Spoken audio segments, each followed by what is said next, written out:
Welcome to Howuku.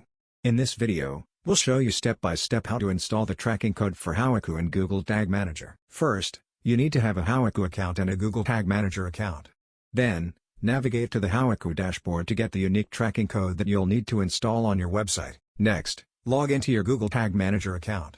Once you're logged in, click on the Add a New Tag button to create a new tag and give it a name. In the Tag Configuration section, select Custom HTML as your tag type.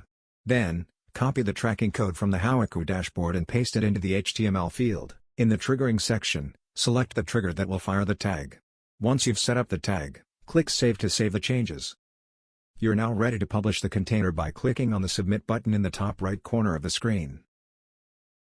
After you've installed the tracking code, you need to verify that it's working correctly.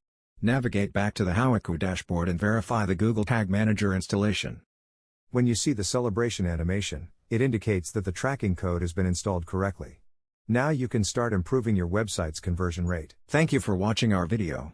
Try it out for yourself today to accelerate your conversions with Howuku, the all-in-one CRO suite.